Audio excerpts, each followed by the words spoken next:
Pasensya ka na anak ha. Pati ikaw nahihirapan ng dahil sa akin. Wala po yun, Nay. Ang mahalaga po sa akin gumaling kayo. Hayaan mo nak. Pipilitin ko na gumaling agad para hindi na ako maging pabigat sa'yo. Hayaan na naman po kayo Hindi po kayo pabigat sa akin.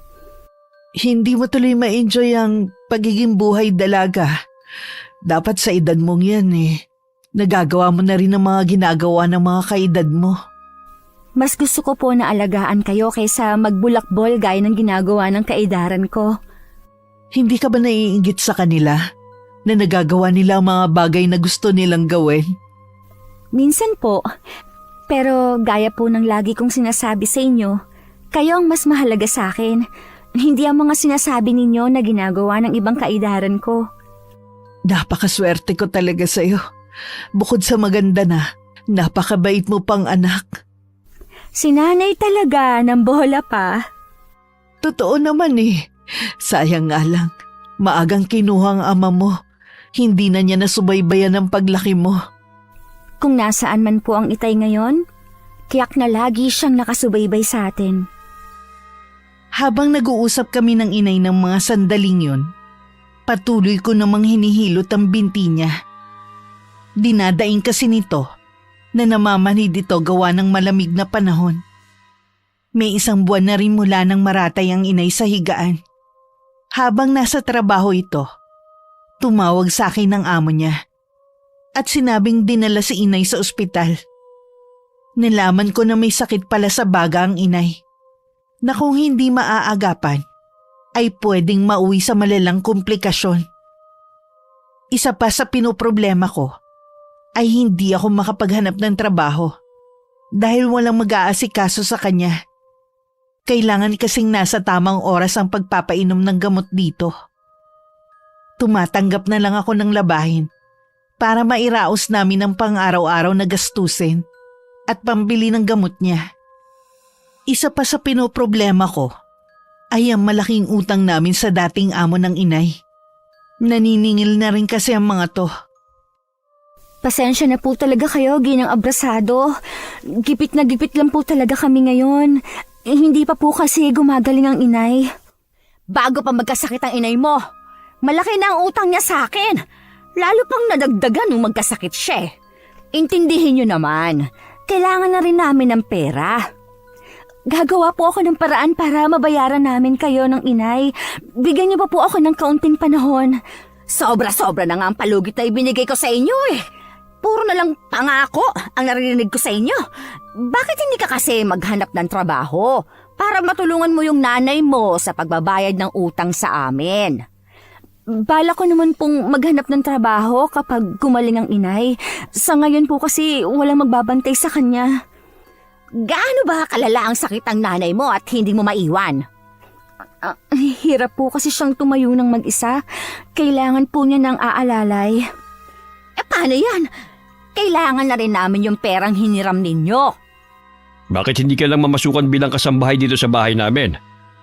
Para kalahati ng sasahurin mo, ikakaltasan lang namin sa utang ninyong mag-ina. Hindi mo ba narinig? Kailangan daw niyang bantayan ng nanay niya.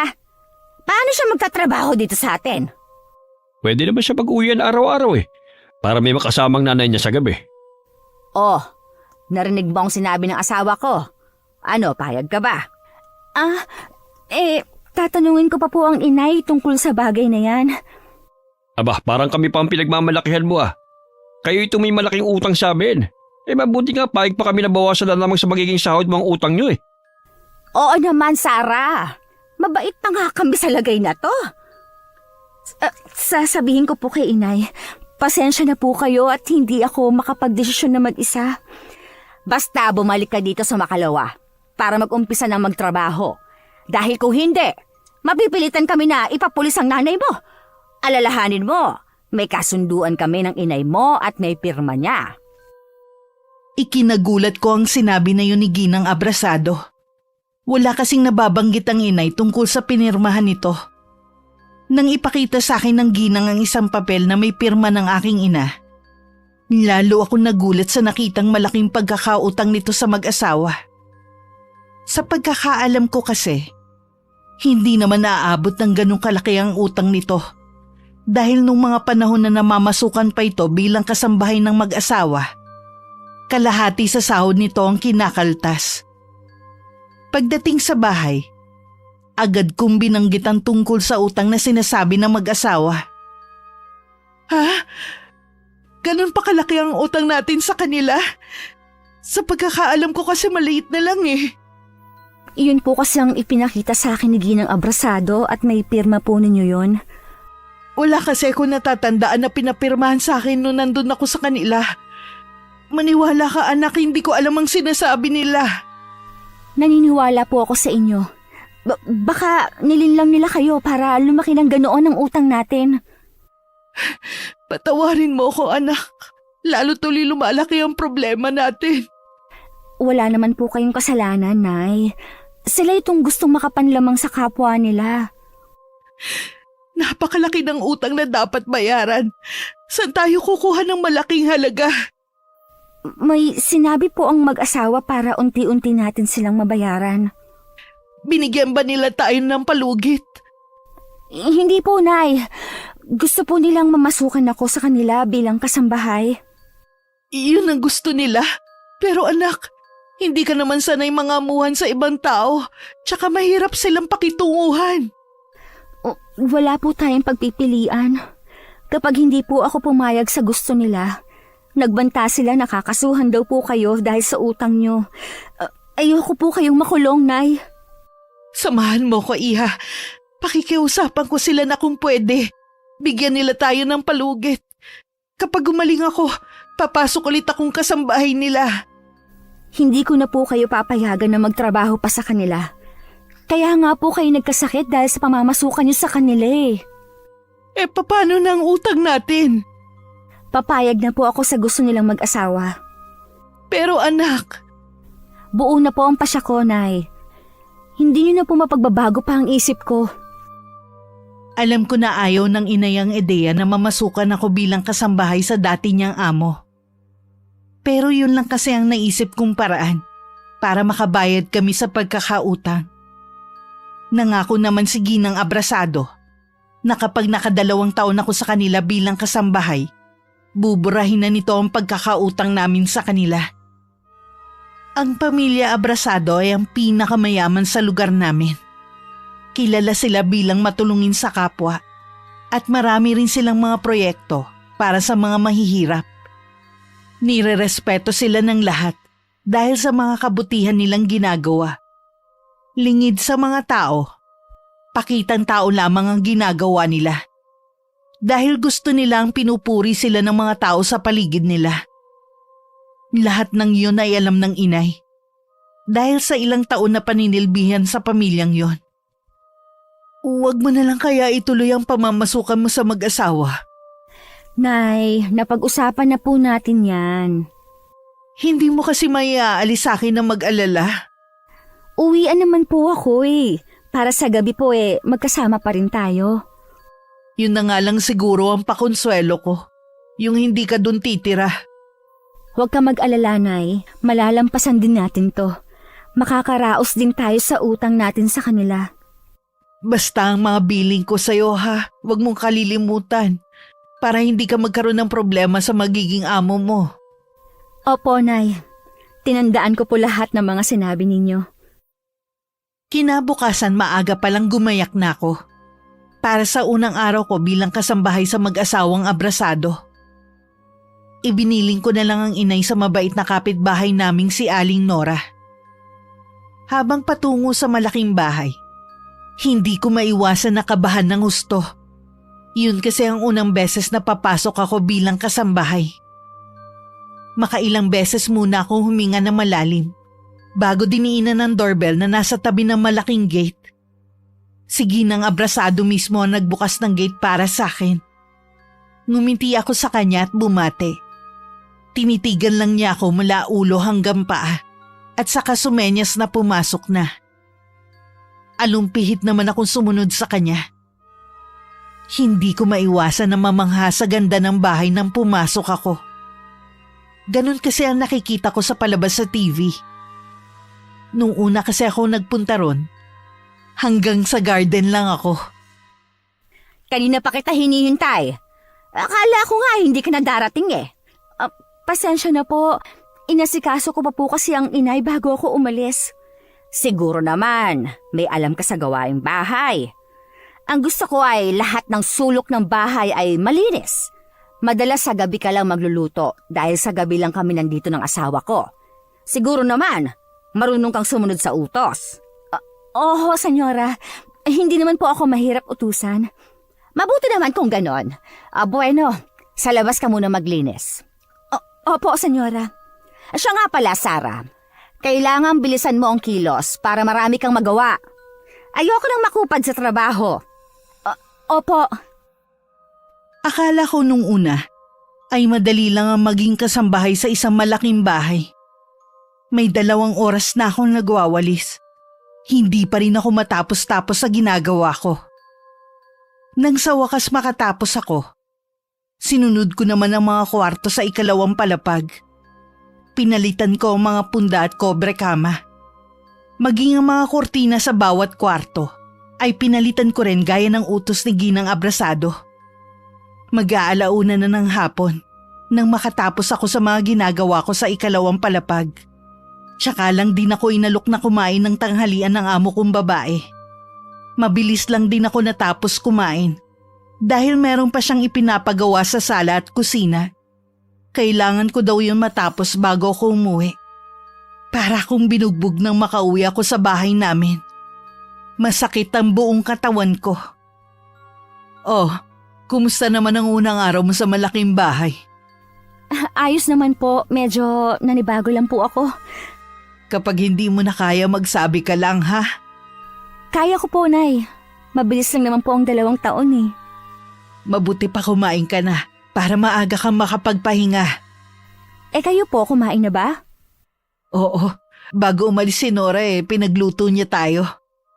Ang bait po talaga ni Aling Nora.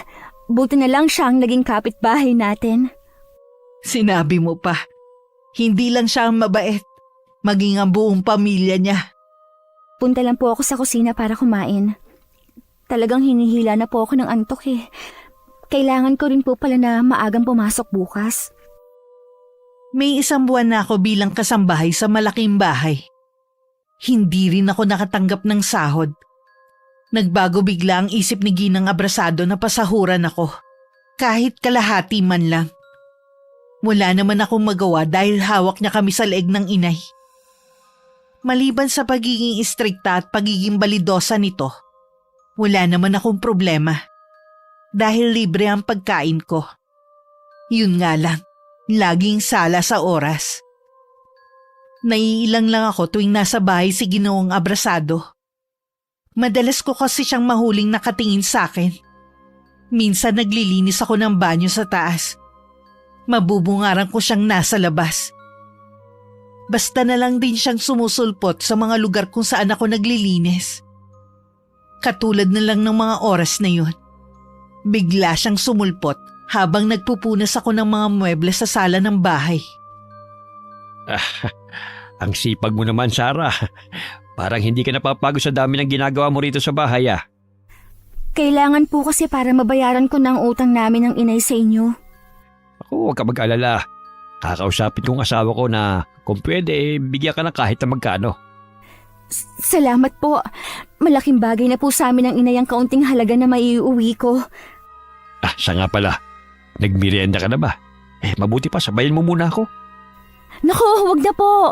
Nakakahiya naman po sa inyo, tsaka marami pa po akong gagawin. Sige na, Sarah. Pagbigyan mo na ako. Samantalahin natin, samantalahin mo habang wala ang asawa ko na makakain ng gusto mo.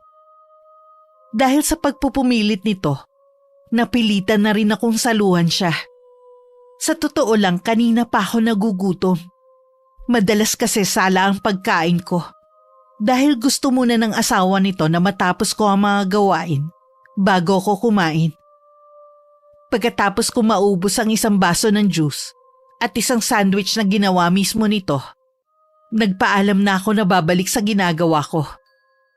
Mula nga noon tuwing wala si Ginang Abrasado, O di kaya naman kapag hindi ito nakatingin, madalas akong bigyan ng pagkain ng matandang lalaki. Nung una tumatanggi pa ako, pero kalaunan ay tinatanggap ko na rin. Lalo na ang mga padala nito tuwing uuwi ako. Ang dami mo namang dala, anak. Talaga bang para sa atin lahat ng yan? Opo, Nay. Yan na lang daw ang pambawi nila sa atin. Total wala akong sahod sa kanila. Bigyan niyo din po ng delata sina Aling Nora. Marami naman po yan Bukas na lang kapag pumunta siya rito. Siguradong matutuwa yun. Madami po ditong iba't ibang klase ng biskwit. Mukha pong masarap lahat. Alam mo ba dati, napakadamot ng mag-asawang yun. Kaya nga walang magtagal na kasambahay sa kanila maliban sa akin. Mabuti naman at nagbago na pala sila. Nabawasan kahit papano ang pag-aalala ko sa iyo. Huwag na po kayong masyadong mag-isip sa kalagayan ko sa malaking bahay. Ayos lang po ako doon. Nag-iisa lang kasi kitang anak. Natural lang naman na mag-alala ko sa iyo. Makakasama po kasi sa inyo ang sobrang pag-iisip Ay, sige. Hindi na ako masyadong mag-iisip. Mukha namang maayos ang kalagayan mo sa trabaho. Natuwa naman ako sa sinabi ng inay. Ayoko lang kasi na lagi siyang nag-iisip. Baka makaapekto lang sa pagpapagaling niya. Malaki na nga ang pagbabago sa kanya. Dahil hindi na siya gaanong dinadalahit ng ubo. Unti-unti na rin siyang nakakalakad ng walang tulong ng iba. Maging ang katawan niya ay bumabalik na rin sa dati at hindi na siya maputla. Samantala, napapayag naman si Ginang Abrasado ng asawa nito na kahit kalahati ng sahod ko ay ibigay sa akin para meron kaming panggastos na mag-ina. Kaya naman lalo ako nagsipag sa trabaho para hindi yun bawiin ng mag-asawa. Maraming salamat po dahil napapayag niyo si Senyora Mila. Kinakapos na rin po kasi kami, lalo na ang pambili ng gamot ng inay. Wala yun, iha. Basta magsabi ka lang kung ano pa ang mga kailangan mo. Agad ko yung ibibigay sa'yo. Wala na po akong kailangan. Malaking tulong na po ang mga ginawa ninyo. Ay, ito nga pala. Pandagdag mo sa pambili ng gamot ng nanay mo. Naku po, hindi ko po yan matatanggap. Huwag ka nang mahiya. Hindi yan utang. Kusang ibinibigay ko sa'yo. Hindi ko po talaga matatanggap. Salamat na lang po. Alam ko namang hindi sapat ang kinikita mo para matustusan ang pangailangan niyong mag-ina Lalo na't ang mahal ng gamot ng inay mo. Ang dami niyo na pong naitulong sa akin. Tanggapin mo na yan. Gaya ng sabi ko, bigay lang yan. Pero po... Wala na akong nagawa pa nang ilagay ng amo kong lalaki ang pera sa kamay ko at saka naglakad palayo. Napatitig naman ako sa ilang lilibuhin sa kamay ko. Nang marinig ko ang boses ng amo kong babae, dali-dali ko yung itinago sa bulsa ng suot ko. Bumalik na rin ako sa ginagawa ko. Nang dumaan sa harapan ko si Ginang Abrasado, bumati ako sa kanya na tinanguan lamang nito. Kahit nakatungo ako at abala sa pagmamap ng sahig, ramdam ko ang titig sa akin ng amo ko. Hindi ko tuloy maiwasan kabahan. Nang umalis na ito, tsaka lang ako nakahinga na maluwag. Nung umalis ng bandang tanghali ang mag-asawa, nagkaroon ako ng pagkakataon na makapagpahinga. Nang makabawi-bawi ako ng lakas, ginawa ko na rin ang inuutos sa akin ng amo kong babae.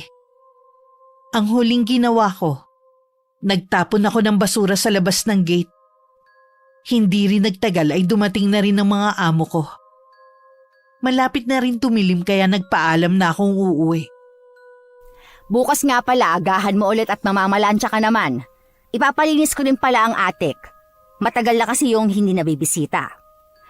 Opo, senyora. Aagahan ko na lang po bukas. Siya nga pala, Sarah. Napansin ko na parang kumukaunti ata mga pagkain sa ref. Kumukuha ka ba doon ng hindi nagsasabi? Naku, hindi po, senyora. Hindi ko po magagawa na basta nalang kumuha ng hindi nagpapaalam. Mabuti naman kung ganon. Sa lahat ng ayoko, umalikot ang kamay. Kahit mahirap lang po kami, hindi ko po magagawa yan. Hindi po ako ganun pinalaki ng nanay ko. O siya, umuwi ka na. Agahan mo na lang bukas. Opo. Hanggang sa may gate ay nakasunod sa akin ang amo kong babae. Habang naglalakad pa uwi, sumasagi sa akin na kung hindi na lang kaya ako bumalik sa malaking bahay. Natatakot kasi ako sa pananalita ng amo kong babae. Tingin ko umpisa na yun ang pagpapakita nito ng tunay na ugali. Kaya lang iniisip ko din ang malaking utang namin sa kanila. Ayoko naman na malagay sa alanganin ng inay. Kapansin-pansin tuloy ang pagiging tahimik ko pagdating sa bahay. At hindi yun nakaligtas sa paningin ng inay. May problema ka ba? Wala naman po, Nay. Napagod lang po ako. Ang dami yata laging ipinapagawa sa'yo ng mga amo mo. Lagi kang pagod eh. Sa laki ba naman ng bahay nila eh? Tapos ako lang ang mag-isang naglilinis. Di ba lagi namang umaalis ang mga amo mo? E di kapag wala sila, pwede ka naman siguro magpahinga kahit sandaling oras lang. Marami pong bili ng senyora na kailangan kong tapusin kaya hindi rin po ako nakakapagpahinga. Hindi pa rin pala talaga sila nagbabago. Wala pa rin silang konsiderasyon sa mga nagiging kasambahay nila. Parang tayo nga lang po ang nakakakilala sa tunay na ugali ng pamilyang yun eh. Baka kapag nagkwento tayo sa ibang tao tayo lang ang mapasama. Kahit si Nora kilala ang pamilyang yon. Namasukan din kasi siyang kasambahay sa bahay na yon. Nauna lang siya sa akin. Talaga po? Ay, sana tuluyan na akong gumaling. Para ako na lang ulit ang mamasukan na kasambahay sa kanila. Kahit po gumaling na kayo, hindi ko na rin po kayo papayagan na magtrabaho sa kanila. Pero anak, may sarili kang buhay. Tsaka ako naman ang may utang sa kanila at hindi ikaw. Tama lang na ako magbayad sa kanila. Nay, ang utang niyo po ay utang ko na rin. Huwag niyo pong suluhin. Pero Sarah, huwag na po kayong makipagtalo. Ako na po ang bahala sa utang natin. o sige. Pero kapag gumaling na ako, maghahanap din ako ng bagong trabaho. Teka lang, huwag ka muna magsalita. Maghahanap ako yung magaan lang na trabaho. Tutulungan naman ako ni Nora eh. Hindi naman kasi pwede na solohin mo lahat ng gastusin natin. Payag na po ako basta magaan na trabaho lang. Kahit maraming ginagawa sa malaking bahay, nakakaramdam pa rin ako ng pagkainip. Gusto ko na matapos ang 2 taon para makaalis na sa paninilbihan sa pamilyang yon. Habang tumatagal kasi, lalong naging mahirap pakisamahan si Ginang Abrasado. May mga pagkakataon kasi na minumura na niya ako sa konting pagkakamali ko. Wala naman siyang reklamo pagdating sa paglilinis ko. Kaya lang may mga pagkakataon na tinatawag ako, pero hindi ako agad nakakalapit sa kanya. Gaya na lamang ng mga oras na yun. Nasa 2 palapag ako ng bahay nang tawagin niya ako mula sa kusina. Halos magkandadapa-dapa na ako sa pagtakbo, pero pinagalitan pa rin niya ako. Hindi pa ba tapos ang ginagawa mo sa taas? Kahit kailan talaga ang kupad mong kumilos. Pasensya na po, senyora. Patapos na rin po yung paglalagay ko ng mga kobre kama. Marami ka pang gagawin dito sa kusina. Hindi ba sabi ko sa'yo, darating ang mga anak ko at apo? Bibilisan ko na po ang pagkilos ko, senyora.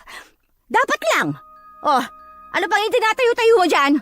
Kunin mo mga baso at kubyertos na gagamitin mamaya sa hapunan. Opo. Ay, nako, tonta talaga. Oh, bakit ba lagi na lamang mainit ang dugo mo kay Sarah?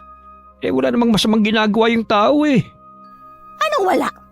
Kita mo nga, ilang buwan nang naninilbihan sa atin napakakupad pa rin kumilos. Hindi nga sanay. Prinsesa ba siya sa kanila para hindi masanay sa mga gawaing bahay? Ay siya, wag na nga tayo magtalo. Maliit na bagay lang naman yan eh. Ikaw kasi ipinagtatanggol mo pa ang babaeng yon. Hindi naman siya ganoon. Ayoko lang kasi na nakikita kang laging galit eh. Pwes, ayusin niyang ginagawa niya dito sa bahay para hindi umiinit ang ulo ko. Nagkibit-balikat na lang ang amo kong lalaki sa sinabing yun ng asawa. Ako naman parang trumpo sa bilis ng kilos. Kahit pagpupunas ng pawis ay hindi ko na magawa. Kanina pa rin kumakalamang sikmura ko dahil sa gutom. Nang matapos ang ginagawa ko sa kusina, binalikan ko naman ang naiwan kong trabaho sa kwarto sa taas. Nang bandang hapon naman, dumating na ang mga in-order na mga pagkain ng amo kong babae. Inayos ko lang yun sa mahabang lamesa. Siya nga pala, Sarah. Huwag ka munang uuwi ng maaga ngayon. Kailangan pa kasi kitang magligpit pagkatapos ng hapunan namin. Senyora, kailangan ko po kasing bumili ng gamot ng inay ngayon. Kung mamaya pa po ako, baka hindi ko na po abutang bukas ang butika sa bayan. Pwede mo naman sigurong bukas ibili ng gamot ang nanay mo. Mas importante na nandito ka para merong magsilbi sa amin. Kaya lang po. Tama na! Doon ka na sa kusina! Tungo ang ulo ko na sumunod na lang ako sa amo ko, habang kuyum ang mga kamao. Nang dumating ang mga anak at mga apo nito, dumiretso na rin naman sa mahabang hapagkainan. Maya-maya ang utos ng mga to sa akin. Aligaga naman ako sa pagsunod sa mga utos nila. Habang kumakain sila, nasa isang sulok lang ako at naghihintay sa kung ano pa ang ipapagawa nila sa akin. Akala ko pagkatapos ng hapunan at mailigpit ko na ang mga pinagkainan, papayagan na ako ni Ginang Abrasado na umuwi. Pero sinabihan pa niya ako na mag-antay muna at baka meron pa silang ipapagawa sa akin. 10:00 na ng gabi nang payagan ako umuwi sa amin. Patang-pata ang katawan ko pagkarating sa bahay. Naabutan ko pa si Aling Nora na hindi maiwan ng inay dahil wala pa ako. Nagpasalamat naman ako sa mabait naming kapitbahay sa pagbabantay nito kay inay. Bakit ngayon ka lang nakauwi? Kanina pa ako nag-aalala sa'yo. Ay, dumating po kasi ang mga anak at apo ng mag-asawa. Kumain ka na ba? Hindi pa po, pero itutulog ko na lang po siguro. Wala rin po akong ganang kumain. Kumain ka kahit konti. Inaantok na po talaga ako eh. Tara na po, Nay. Matulog na tayo. Ay, sige. Mauna ka na. Susunod na lang ako. Sa sobrang pagod at antok, hindi ko na nagawang maglinis ng sarili. Basta ko nalang ibinagsak ang pagal kong katawan sa higaan. Bakas naman ang awa sa mukha ni inay habang nakatunghay sa akin. Kinabukasan kahit mabigat ang katawan, maaga pa rin akong bumangon para pumunta sa malaking bahay. Biling kasi sa akin ni Ginang Abrasado na agahan ko pa rin ng pasok. Madilim pa naman sa labas, kaya nagkape muna ako. Gising na rin ng mga oras na yun ang inay. Sigurado ka bang kaya mong pumasok ngayon? Opo, Nay. Tsaka mahigpit po ang bili ni Ginang Abrasado na agahan kong pasok. Sana naman eh. Maaga kanyang pauwiin mamaya para makapagpahinga ka pa. Awang-awa ko sa'yo kagabi eh. Makikiusap po ako sa kanya na payagan akong umuwi ng maaga. Kailangan ko na rin po kasi kayo mabilihan ng mga gamot ninyo. Maayos naman ang pakiramdam ko. Sarili mo munang intindihin mo. Nay, kailangan po tuloy-tuloy ang pag-inom nyo ng gamot. Kahit kasi hindi ka magsabi sa akin, alam kong pagod ka na sa trabaho mo sa malaking bahay. Wala naman pong trabaho na hindi nakakapagod eh. Hindi po ako susuko. Aalis lang ako sa bahay na yon kapag nabayaran na natin ang mga pagkakautang natin sa kanila. Ginagap ko pa ang kamay ng inay para pakalmahin siya. Mula kasi maratay siya sa higaan, naging maramdamin na ito, lalo na pagdating sa akin. Nang maubos ko ang laman ng tasa ng kape, gumayak na ako para pumasok sa trabaho. Pagdating ko sa malaking bahay, sa likod ako dumaan para hindi ako makaistorbo sa mga natutulog. Ibinigay naman sa akin pansamantala ng Ginang ang susi. Agad kong inuna ang pagluluto para kapag nagising sila ay ipaghahain ko na lang. Habang nagpiprito ako ng itlog, lumilipad naman ang isip ko. Hindi ko natuloy na malaya ng paglapit sa akin ng amo kong lalaki. Muntik ko nang mabitiwan ang hawak kong siyanse nang hawakan niya ako sa bewang. Paglingon ko, ang nakangising mukha nito ang nabungaran ko, na halos dumikit na sa mukha ko. Pasimple akong umiwas at tumakbang paatras. Ginulat niyo naman po ako. Buti maaga ka ngayon. Hindi ka ba nahirapan sa pag-uwi mo kagabi? Hindi naman po. Tsaka malapit lang naman po yung sa amin. Pwede mo ba akong ipagtimpla ng kape? Sige po. Teka lang po. Hindi mo naman kailangan magmadali sa pagluluto eh. Ako pa lang naman ang gising sa kanila. Relax ka lang muna. Marami pa po kasi akong gagawin sa araw na to kaya hindi po ako pwede mag-relax. Ito na po ang kape niyo. Salamat ha. Meron pa po ba kayong ipag-uutos? Wala na. Sige, ituloy mo ng ginagawa mo. Nang humakbang siya paalis ng kusina, tsaka lang ako nakahinga ng maluwag. Binalikan ko na ang pagluluto. Nang makatapos, nilinis ko na rin ang kusina at pagkatapos ay ang sala naman. Saktong katatapos ko lang magmap ng sahig nang isa-isang gumising ang mga anak ng amo ko. Pinaghain ko na sila ng kanilang almusal. Kumakain na sila nang dumating naman si Ginang Abrasado. Bago magtanghalian ay umalis na ang mga anak ng mga amo ko at meron pa daw kasing ibang pupuntahan. Sarah! Pumunta ka nga dito! Bilisan mo! Nandiyan na po, senyora! Alam mo na bang nagreklamo ang isa sa mga manugang ko, ha?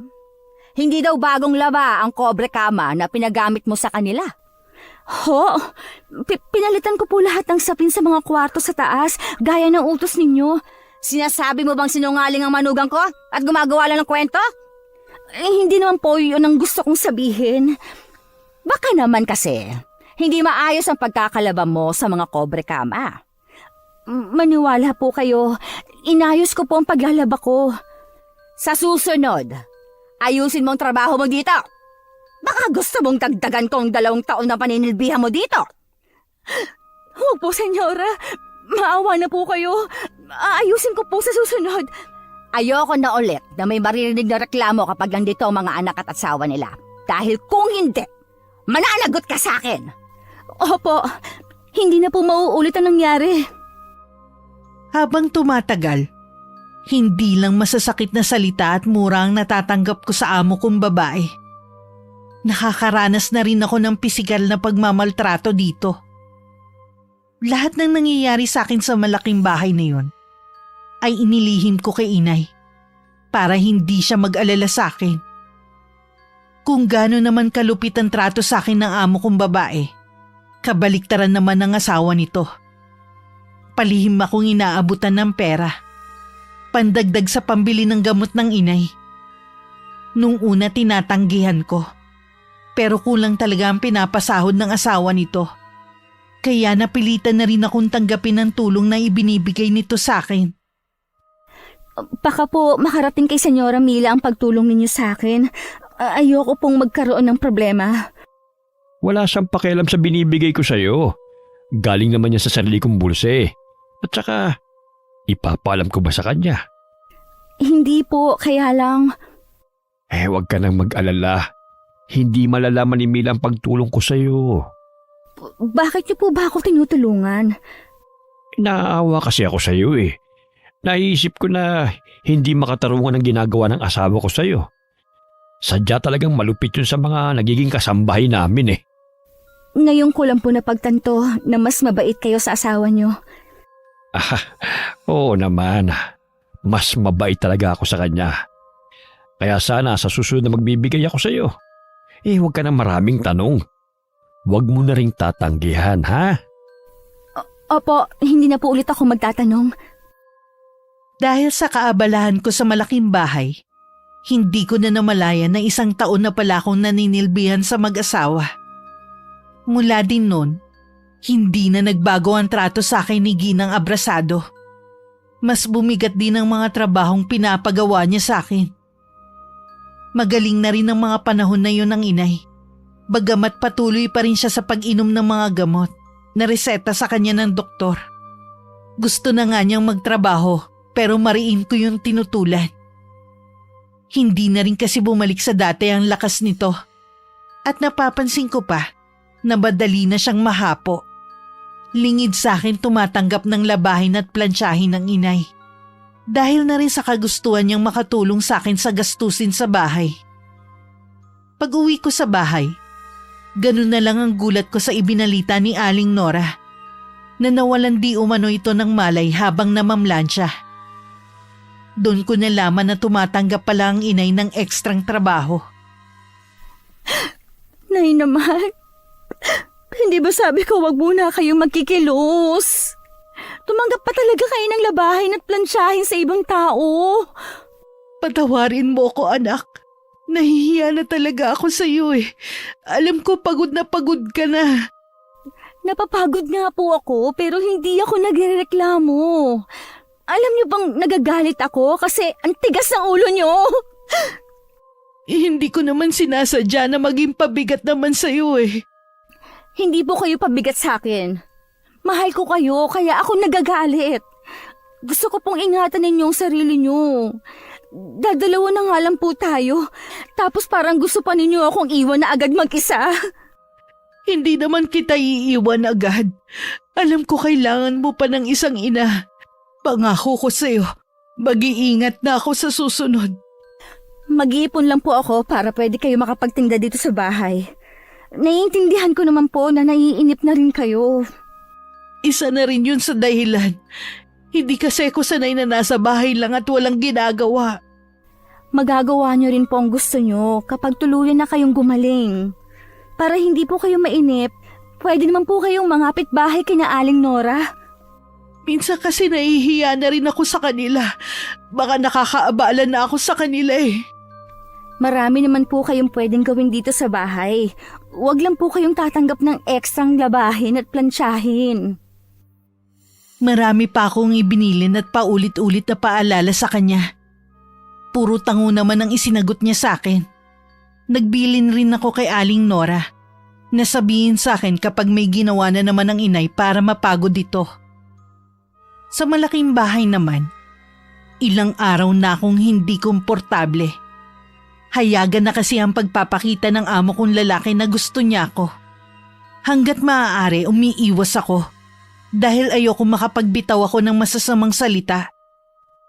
Nang umalis si Ginang Abrasado at naiwan kami ng asawa niya sa bahay, hindi maiwasan na kabahan at matakot ako.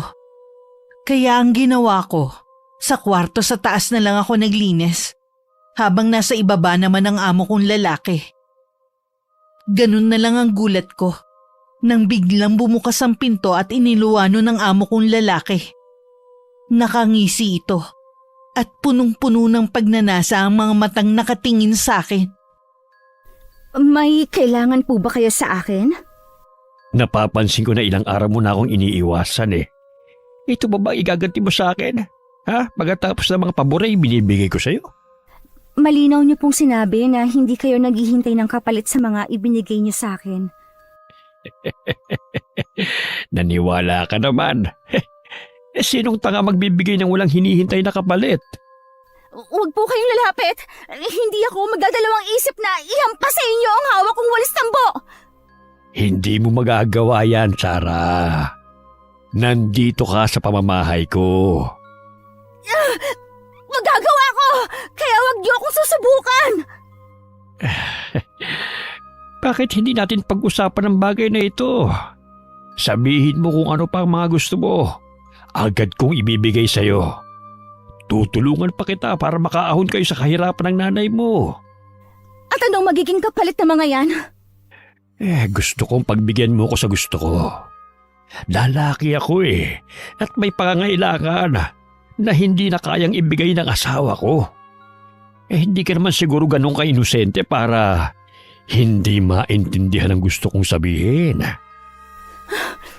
Probinsyano lang ako, pero hindi ako tanga. Hindi ako isang mababang uri ng babae para alukin mo.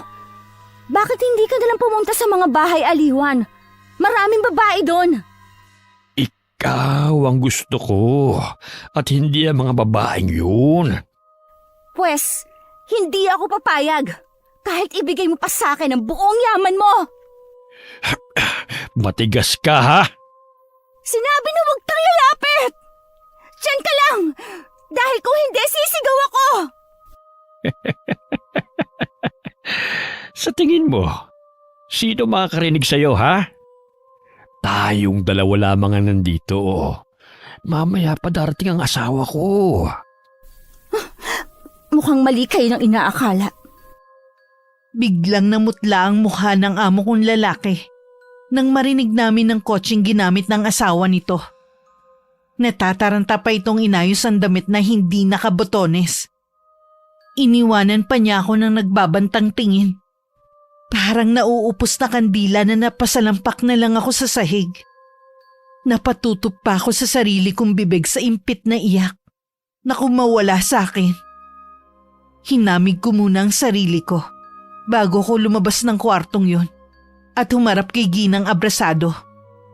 Punong-puno naman ng pagtataka ang tingin nito sa akin habang pinagmamasdan ako. Ba't namumutla ka yata? May sakit ka ba? Ayos ka pa naman kanina. Senyora, magpapaalam po sana ako kung pwedeng umuwi ng maaga ngayon. Talaga lang po na hindi ko na kaya ang bigat ng pakiramdam ko. Para po kasi akong magkakasakit. Kung kailan maraming gagawin dito sa bahay, sumabay pa yung pagkakasakit mo. Pasensya na po talaga, senyora. Ano pa nga bang magagawa ko? Alangang hindi kita pauwiin. Baka mamaya magaya ka sa nanay mo na dito pa inabot nung nagkasakit. Abalahin mo pa kami sa pagdadala sa ospital. Babawi na lang po ako bukas kapag maayos na po ang lagay ko. Ay, sige na. Umuwi ka na sa inyo. Salamat po, senyora. Nagmamadali kong kinuha ang gamit ko at saka umalis. Ramdam ko pa ang pagsunod ng mga mata sa akin ng Ginang. Pero hindi na ako lumingon pa hanggang makalabas ako ng malaking gate. Nang makaalis ako, tsaka lang lumapit si Ginoong abrasado sa asawa. Matalim naman siyang tinitigan nito. Ano bang nangyari sa babaeng yun? Kanina naman maayos siyang gumagawa dito sa bahay. Abay, malay ko sa kanya. Ang napansin ko lang ang bagal niyang kumilos kanina. Baka masama na ang pakiramdam. Sana naman umayos na ang lagay niya bukas. Ang dami kong kailangang ipalinis sa kanya, ha? Balay mo naman bumuti ng lagay ni Sarah bukas. Hindi na umimik si Ginang abrasado at umakyat na lang sa kwarto niya. Naiwan naman na hindi mapakali ang matandang lalaki. Sinundan pa niya ng tanaw ang asawa na papanik ng hagdan. Pagdating ko sa bahay, nagtataka naman ang inay sa maaga kong pag-uwi. Sinabi ko na masama ang pakiramdam ko, kaya ako nagpaalam ng umuwi. Hanggang sa kwarto ko, sumunod siya sa akin. Hinawakan pa niya ang noo ko. Normal naman ang temperatura mo. Ano bang nararamdaman mo? Masakit po ang ulo ko at para akong sisipunin. Uminom ka na agad ng gamot para hindi na tumuloy sa trangkaso ang bigat ng pakiramdam mo. Opo, Nay. Iinom na po ako ngayon. Nang makainom ng gamot, nagkunwari na lang ako natutulog para iwan na ako ng inay sa kwarto. Nang makalabas ang inay, tsaka ako impit na napaiyak. Marahil dahil na rin sa pagod, tuluyan ako nakatulog. Hapon na nang magising ako. Lumabas ako ng kwarto at naabutan ko ang inay na nagluluto sa kusina. O ano, ayos na ba ang pakiramdam mo? Opo, Nay. Magaan na po ang pakiramdam ko. Malaking tulong po yung pag-inom ko ng gamot. Nakatulog din po ako kaya nawala ang sakit ng ulo ko. Ay, mabuti naman kung ganon. Alam mo ba kaninang umaga? Napagkwentuhan namin ni Nora ang mga amo mo. Di ba nabanggit ko sa'yo dati na nanilbihan din sa kanila si Nora bago ako? Bigla na naman tuloy ako nag-alala sa'yo. Ano naman po ang napagkwentuhan ninyo? Sabi niya wala daw nun magtagal na kasambahay sa bahay na yun. Dahil maliban sa ugali nga ng mag-asawa may pagkamanyak din daw si Ginoong abrasado. Katunayan nga daw muntik na rin siya mabiktima nito, kaya umalis siya sa paninilbihan sa pamilyang yun. Ay, Ganun po ba? Pero nung nandun naman ako hindi ko naman yun napansin. Wala ka ba talagang inililihim sa akin? Wala po. Baka kasi may ginagawa ng taong yun sa'yo, ayaw mo lang sabihin. Nay naman, papayag ba naman ako? Sana noon pa ako umalis. Tsaka, madalang naman po na nandun ang amo kong lalaki. Basta anak, kapag may napansin kang kakaibang kilo sa amo mong lalaki, umalis ka na agad sa bahay na yon, ha? Alam niyo po na hindi ako maaaring umalis doon. Paano ang utang natin? Mababayaran din natin ang utang natin sa kanila. Ang mahalaga ligtas ka sa kapahamakan. Huwag po kayong mag-alala. Kaya ko pong pangalagaan ang sarili ko. Konting tiis na lang po matatapos na rin ang 2 taon. Hindi pa rin nabubura sa mukha ng inay ang pag-aalala sa akin. Tiniyak ko naman sa kanya na walang mangyayari sa akin. Kinabukasan nga pumasok na ulit ako sa trabaho. Kahit nandun ang amo kong lalaki, hindi naman siya nagtangkang lumapit sa akin. Alerto pa rin naman ako kung sakaling may gawin siyang hindi maganda. Hindi rin naman umalis si Ginang abrasado sa bahay ng araw na yun. Nung malapit na akong umuwi, masinsinan akong kinausap ni Ginang abrasado na magstay in ako kahit 1 linggo lang sa bahay niya sa sunod na linggo. Dahil titigil doon ang mga anak at pamilya ng mga to. Hindi ko tuloy maiwasan na kabahan kung sakaling titigil ako sa bahay na yun. Senyora, kasi po walang makakasama ang inay. Puro na lang nanay mo ang lagi mong dinadahilan. Huwag mo sanang kakalimutan na malaki ang utang ninyo sa amin. Dapat hindi ka tumatanggi sa kahit anong ipagawa ko. Wala naman po kasi sa usapan natin ito. Kahit ba wala sa usapan natin to Ako ang amo mo. Dapat lang na sumunod ka sa kagustuhan ko. Nakikiusap po ako sa inyo, senyora. Pwede naman po na gabi na ako umuwi. Basta wag niyo lang pong hilingin na magstay in ako dito. Bakit ba ayaw mo, ha? May problema ba dito sa bahay? Wala naman po. Kaya lang po, inaalala ko lang po ang inay ko. Huwag ka na magdahilan pa. Basta sa 1 linggo, dito ka muna titigil. Senyora, nakikiusap po ako sa inyo. Tama na! Yun ang desisyon ko. Kapag nagmatigas ka pa, nanay mo ang mananagot. Huwag niyo naman pong idamay ang nanay ko. Walang magawa kundi ang mapaiyak na lang ako. Dahil sa matinding pag-aalala at takot sa pwedeng mangyari sa akin sa bahay na yun. Sa natitirang oras, para wala tuloy ako sa sarili. Hanggang makauwi sa amin, tulala ako. Kung hindi ko lang inaalala ang malaking utang namin, hindi na ako babalik sa bahay na yun. Oh, tulala ka na naman dyan. Kasi po, Nay, balak pong tumigil doon ng mga anak ng amo ko. Gusto po ni Ginang abrasado na magstay in ako sa bahay nila. Ha? Anong sinagot mo? Wala naman po akong pagpipilian kundi ang sumunod Lagi kasing panakot sa akin yung utang natin. Alam kong mahirap maging kasambahay kapag marami kang pinagsisilbihan. Naranasan ko yan dati. Lalo't meron pa naman siyang manugang na napakaselan at mareklamo sa lahat ng bagay. Baka yun po ang manugang niya na nagreklamo na luma daw ang pinagamit kong kobre kama sa kanila. Si Ma'am Janet siguro ang tinutukoy mo. Siya na nga po. Kung titigil ka doon, habaan mo ang pasensya mo sa kanila. Hanggat kaya mo magtimpi pagtiisan mo na lang ang mga ugali. Ang importante hindi ka nila pinagbubuhatan ng kamay. Opo, Nay. Parang gusto ko nang sabihin kay inay ang tunay na kalagayan ko. Kaya lang pinanghihinaan ako ng loob tuwing maiisip ko na pwede yung makasama sa kanya. Sa huli itinikom ko na lang ang bibig ko. Kaya ko pa naman magtiis. Wala akong kamalay-malay sa trahedyang naghihintay sa akin dahil sa amo kong lalaki. Nang araw na yun maagang umalis si Ginang abrasado para dumalo sa misa. Nasa kwarto ko sa taas at naglilinis para sa paghahanda sa pagdating ng mga anak. Kasalukuyan ako naglalagay ng sapin sa kama nang mula sa likod ko ay may yumakap sa akin. Nagpumiglas ako at nagsisisigaw. Nagawa kong kalmutin sa mukha ang pangahas na taong gustong manamantala sa akin. Kayo? Hayop ka! Talagang hindi niyo ako titigilan, ha? Huwag ka nang magpakipot pa. Alam ko naman na gusto mo rin eh. Hindi ba kayo nandidiri sa mga pinagsasabi ninyo? Sa masamang balak nyo? Para na ninyo akong anak nyo! Hindi anak ang tingin ko sa'yo, kundi kasambahay na malaking pagkakautang sa amin.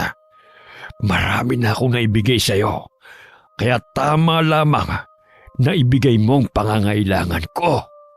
Hindi! Huwag kang lalapit! Dahil kung hindi, babasagin ko ang plorera na to sa mukha ninyo! Bitiwan mo yan! Hindi mo ba alam na mahal yan dahil antigo na yan? Magwawala ang asawa ko kapag nabasag yan! Talagang babasagin ko to kapag lumapit ka! Subukan mo lang! Huwag mo akong takutin, babae. Walang pwedeng manakot sa akin. Hindi po ako nananakot lang. Babasagin ko talaga to sa mukha ninyo! Dama ko ang panginginig ng buo kong katawan sa matinding takot at galit sa amo kong lalaki ng mga sandaling yon. Hindi ko rin siya nilulubayan ng tingin. Tuwing humahakbang ito palapit sa akin, umaatras naman ako hanggang maramdaman ko ang malamig na pader sa likod ko. Ngumisi naman ito sa akin. Sa bugso ng damdamin ko, ibinato ko rito ang plorera. Nakailag naman ito at saka mabilis na nahawakan ng kamay ko. Isinalya niya ako sa higaan. Nang pilit ako manlaban, sinikmuraan niya ako. Halos pangapusan ako ng hininga at nawalan na rin ng lakas. Hindi na rin namin namalayan ang paparating na yabag at ang biglang pagbukas ng pinto. Parehong nanlaki ang aming mga mata sa pagkakatingin sa bagong dating. Ano ang ibig sabihin nito? Senyora, buti po dumating na kayo. Pinagtangkaan po akong pangsamantalahan ng asawa ninyo. Huwag kang maniwala sa kanya. Sinungaling siya. Hindi ko magagawang sinasabi ng kasambahay natin. Ikaw ang sinungaling! Hayop ka! Napakasama mo! Ano ba talaga ang totoo, Hiner? Pinagtangkaan mo nga ba si Sarah? Hindi ko magagawa yon. Inalabo ko. Yang babae na yan. Siya ang parating lumalapit sa akin. Inaakit niya ako. Lalaki lang ako. Muntik lang ako madala sa ginagawa niya. Ikaw na malanding babae ka? Akala ba siguro kapag pinatugnan ka ng asawa ko, makakaahon na kayo ng nanay mo sa kahirapan? Senyora, hindi po totoong sinasabi ng asawa ninyo. Hindi ko po magagawa na akitin siya. Sa tingin mo maniniwala ako sa'yo? Una pa lang, kinukutuban na ako ng masama sa'yo. Kakalbuhin kitang babae ka! Huwag po! Tama na po! Wala po akong kasalanan. Maawa na kayo sa akin. Walang hiya kang babae ka? Ha? Malandi ka! Ito ang bagay sa'yo! Halos matanggal ang buhok ko sa anit sa higpit ng pagkakasabunot sa aking buhok ng amo kong babae. Makailang beses din niya akong sinampal bago pa siya naawat ng asawa. Kulang na lang maglabas ng apoy ang mga mata nito sa galit sa pagkakatingin sa akin. Hindi pa sila nasihan sa mga ginawa nila sa akin. Nagawa pa nila akong ipakulong sa kasalanang hindi ko namang ginawa. Diyan ka na babagay! Sa kulungan! Maawa na po kayo sa akin. Wala akong kasalanan. Ako ang biktima dito. Mabubulo ka na dyan. Pati ang nanay mo, ipakukulong ko na rin para sama-sama kayo dyan sa loob. Huwag niyo pong idadamay ang nanay ko.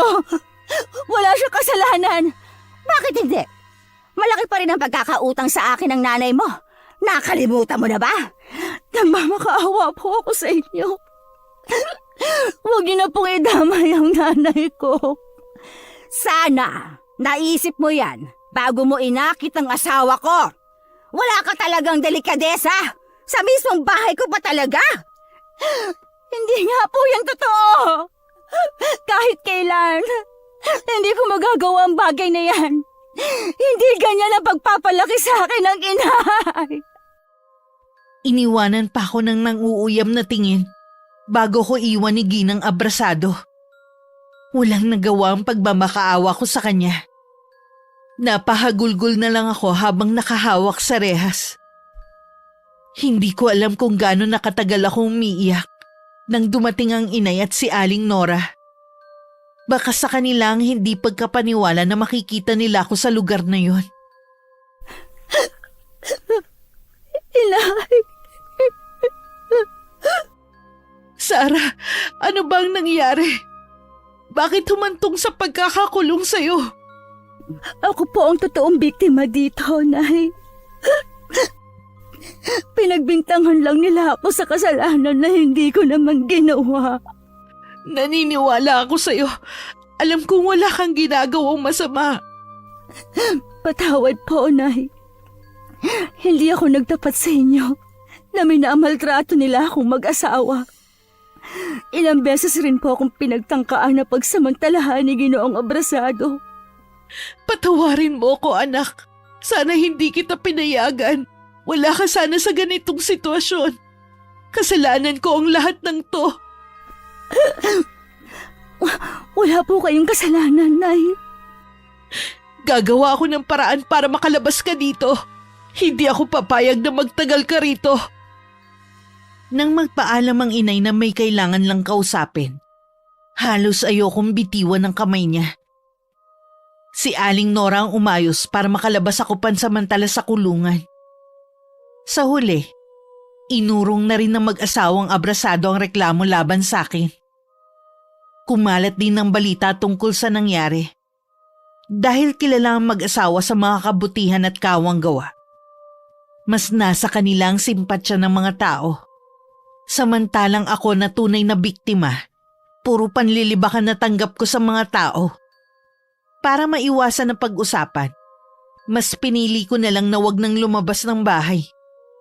Kinuwento ko na rin kay inay ang lahat ng pinagdaanan ko sa malaking bahay.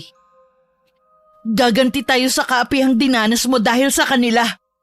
Isang malaking pagkakamali ang ginawa nila sa'yo. Paano po tayo makahagandi sa kanila? Ako na nga itong muntik ng mapahamak, pero puro masasakit na salita pa rin ang natanggap ko sa mga tao. Nabulag na sila sa huwad na kabutihan ng mag-asawa. Ang importante malinis ang konsensya mo. Wala kang ginawang masama sa kanila. Paano po kaya ang utang natin sa kanila? Sa ginawa nila sa'yo, kulang pa ang utang natin sa kanila para pagbayaran ng ginawa nila sa'yo. Sinira nila ako sa mga tao. Pinasama nila ang imahe ko. Paano pa ako lalabas nito? Anong mukha ang ihaharap ko sa mga tao? Lalabas din ng totoo, anak. Hindi mo kailangang intindihin ang sasabihin ng ibang tao. Hayaan mong pag-usapan ka nila. Makakalimutan din nilang nangyaring eskandalo sa'yo. Nang araw na yon, nagpaalam ang inay na may pupuntahan lang sandali. Hindi naman ako nag-usisa pa dahil kasama niyang umalis si Aling Nora. Lingid sa kaalaman ko, may ilang araw na ring pabalik-balik ang inay sa malaking bahay. Kahit anong pigil dito ni Aling Nora, hindi talaga nagpaawat ang inay. Kaya walang mapagpilian ng mabait naming kapitbahay, kundi samahan siya. Sakto namang palabas ang kotse na sinasakyan ni Ginang Abrasado. Walang takot na hinarang yun ng inay. Walang nagawa ang dati kong amo kundi harapin ng inay, na ilang araw na nitong iniiwasan. Magpapakamatay ka ba, ha? Hindi! Dahil kailangan pa ako ng anak ko. Nasaan ang asawa mo? Bakit mo siya hinahanap? Ano ang kailangan mo? Para linisin ang pangalan ng anak ko na dinumihan nyo. Hoy, Maggie! Ang anak mo ang may malaking atraso sa amin. Tama lang na mapahiya siya sa mga taga rito. Malandi ang anak mo! Kahit kailan hindi malandi ang anak ko. Buong buhay niya hindi siya nagkaroon ng nobyo. Sadya talagang manyakis ang asawa mo. Ang kapal ng mukha mong pumunta dito para sabihin lang yan? Hindi pa nga kayo nakakabayad sa utang ninyo? Sa ginawa niyo sa anak ko, kulang pang kabayaran ng sinasabi mong utang namin. Umalis ka na! Kung ayaw mong ipadampot din kita sa mga pulis. Gawin mo! Hindi ako natatakot.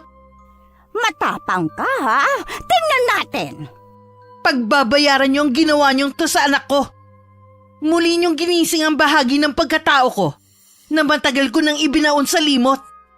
Pinagbabantaan mo ba kami? Ha?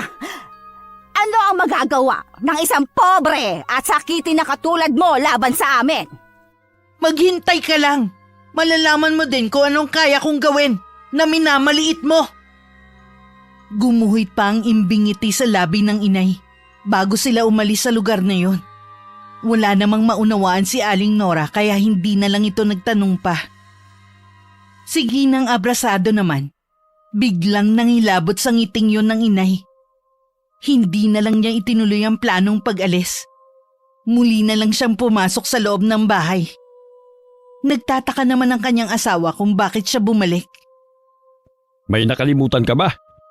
Nandyan kanina ang ina ni Sarah. Ha? Ano daw ang kailangan niya? Gusto niyang magbayad tayo sa ginawa natin sa anak niya. Ah, ang kapal! Sila na nga itong may atraso sa atin. Siya pa itong may ganang pagbantaan tayo. Huwag mo na silang intindihin. Wala naman silang magagawa laban sa atin eh. Mabuti na yung makatiyak tayo. Magpapapunta ako sa bahay nila ng mga pulis para malaman nila anong kaya natin gawin. Nang mismong araw na yun, nagpadala nga ng mga pulis si Ginang Abrasado.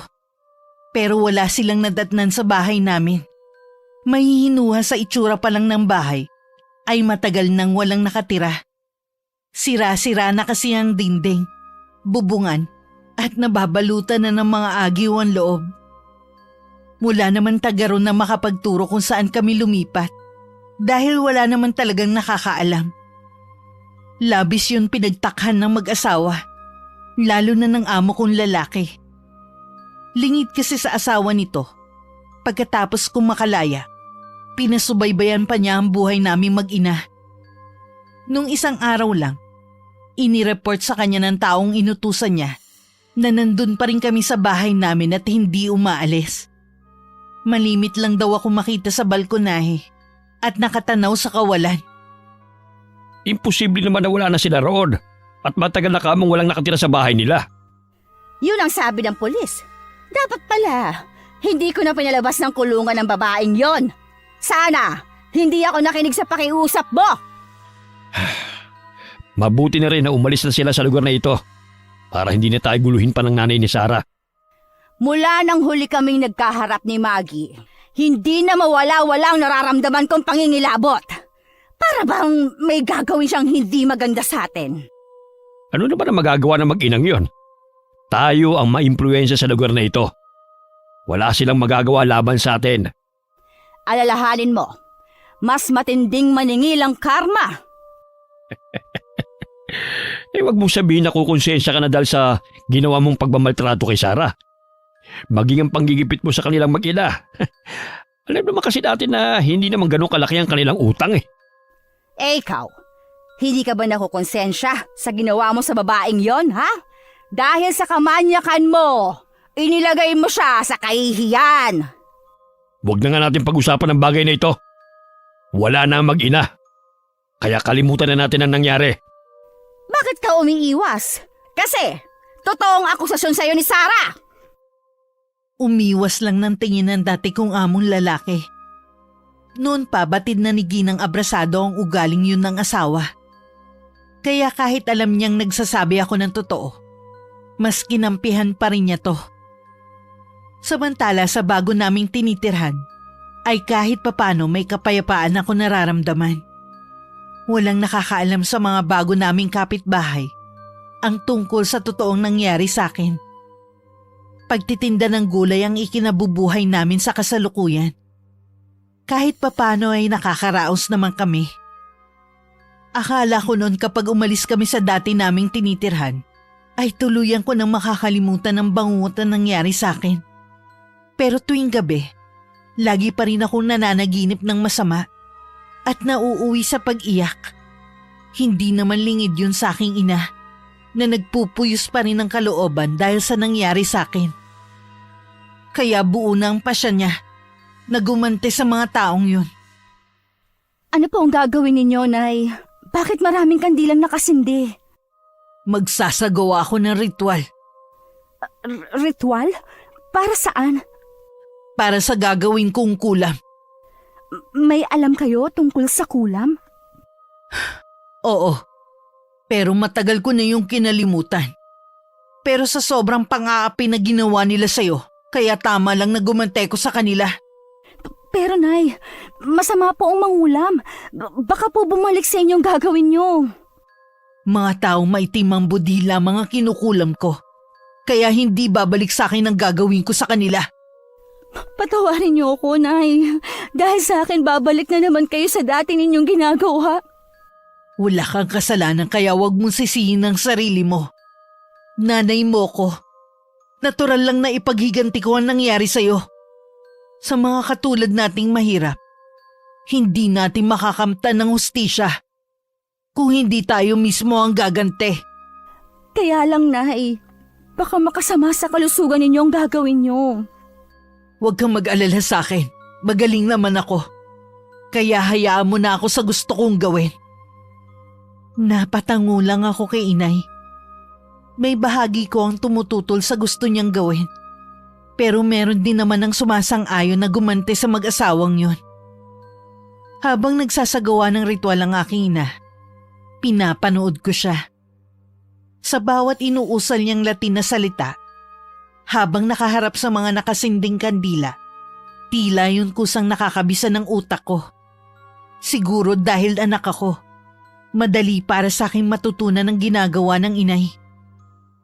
Ilang sandali pa, kinuha na ni inay ang 2 manika. Isa-isa niya yung tinusok ng mga karayom, habang patuloy pa rin sa pagwika ng mga salitang hindi ko maunawaan. Pagkatapos, bigla na lang nawalan ng malay ang inay. Sa takot ko agad ko siyang dinaluhan. Nagkamalay naman siya agad. Napagod lamang ako. Matagal na rin kasi mula nang ginawa ko ang bagay na to. Tinakot niyo naman po ako. May gagawin pa po ba kayo pagkatapos nito? Oo, kailangan araw-araw ko tong gawin para mas lalong malakas ang bisa ng kulam ko sa kanila. Sa pagkakataong to kakailanganin ko ang tulong mo, anak. Ano po ang gagawin ko, Nay? Kailangan ko ng birhen na alay para lalong lumakas ang orasyon ko. Gagawin ko po ang lahat ng sasabihin niyo. Napangiti naman ang inay sa naging tugon ko sa kanya. Kinabukasan, sinimulan ko na ang pinapagawa sa akin ng inay. Palihim akong pumunta malapit sa bahay ng mag-asawa. Nasa ilalim ako ng puno sa kabilang daan at tinatanaw ko ang malaking bahay. Dahil wala ang sasakyan na madalas gamitin ng mag-asawa, inakala kong wala ang mga ito. Lingid sa akin, kanina pa nakatanaw sa may bintana ng silid nito ang dati kong among lalaki. Sino tinatanaw mo dyan? Kanina ka pa nakatayo sa tapat ng bintana eh. Ha? Kasi may babae nakatayo sa kabilang daan. Kanina ko pa napapansin na nakatingin dito sa bahay natin eh. Sino bang sinasabi mong babae? Ayun o. Nawala. Wala naman akong nakikitang babae ah. Baka naman namamaligmata ka lang. Hindi ako pwede magkamali. May babae talagang nakatayo sa ilalim ng puno kanina. Parang si Sarah nga yun eh. Tigilan mo lang nga ang pagbanggit sa pangalan ng babaeng yon. Kaya kung saan-saan mo siya nakikita eh, dahil lagi mo siyang iniisip.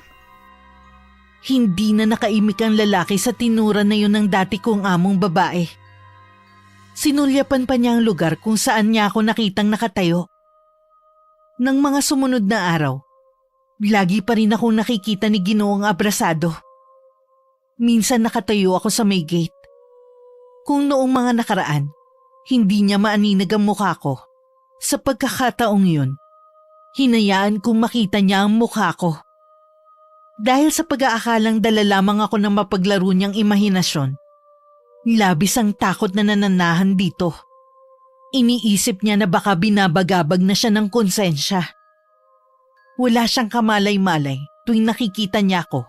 Unti-unti nang gumagapang sa buong sistema niya ang kulam na ginawa ng inay ko.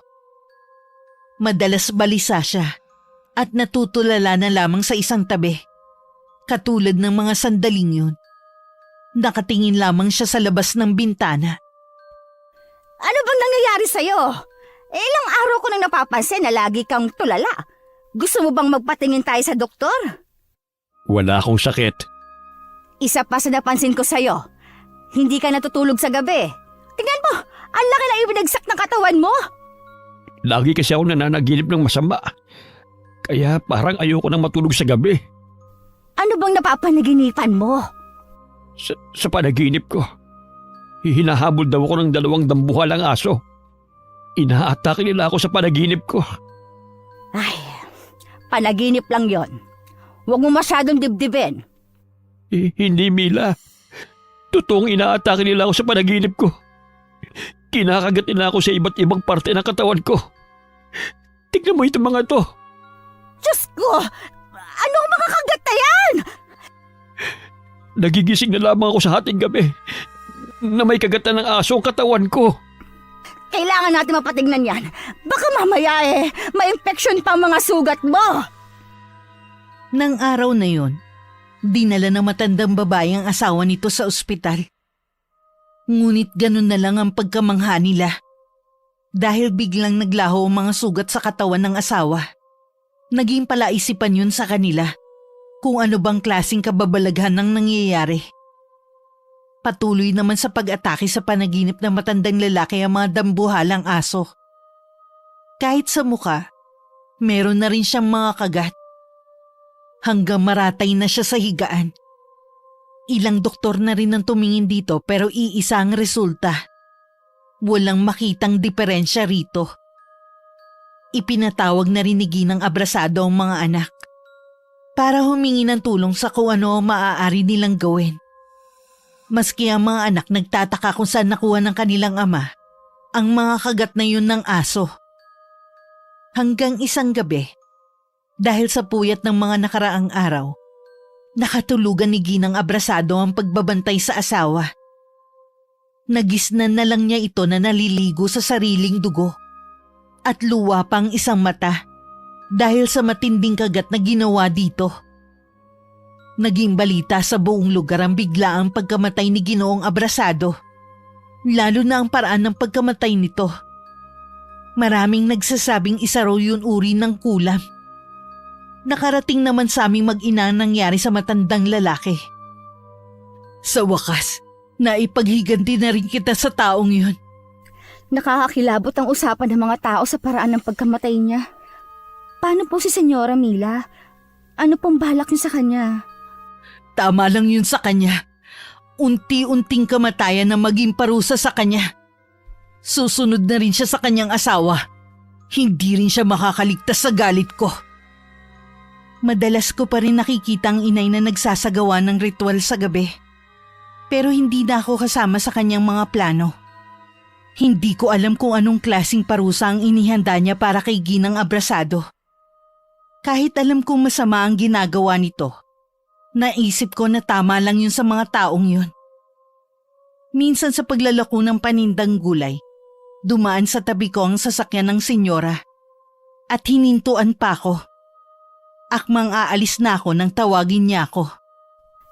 Teka lang, Sarah. Huwag ka muna umalis. Huwag ka matakot. Wala naman akong gagawin na masama sa iyo. Ano po bang kailangan nyo? Kailangan ko pa po kasing maglako ng paninda kong gulay. Matagal ko na kayong ipinapahanap. Tigilan nyo na po kami. Nananahimik na kami. Ano pa po bang gusto ninyo? Kaya ko lang naman kayo ipinapahanap para makahingi ako ng kapatawaran sa mga nagawa ko sa inyo. Sana mapatawad niyo ako ng nanay mo. Ano po ang nakain nyo at ang bait nyo ngayon? Nabalitaan mo na sigurong wala na ang asawa ko. Alam kong karma na yon sa mga kasalanan niya. Natatakot po kayo na baka kayo na ang sumunod na karmahin? Oo, pero handa na ako sa pwedeng mangyari sa akin.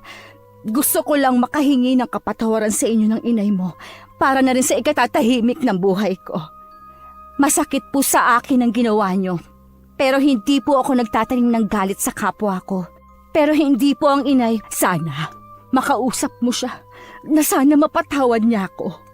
Gagawin ko ang lahat para patawarin lang niya ako. Sasabihin ko po sa kanya ang mga sinabi ninyo. Kailangan ko na pong umalis. Binilisan ko na ang paglalakad ko palayo rito. Hindi na rin ako naglako ng mga paninda ko. Dumiretso na ako sa bahay namin at sinabi ko kay inay ang pagtatagpo namin ni Ginang Abrasado. Kahit siya, hindi makapaniwala sa mga sinabi ko. Lalo na ang paghingi ng kapatawaran ng matandang babae. Hindi naman nagkomento ang inay, pero malalim ang iniisip niya. Nang pumasok siya sa kwarto kung saan niya isinasagawa ang ritual, hindi ko na siya sinundan pa.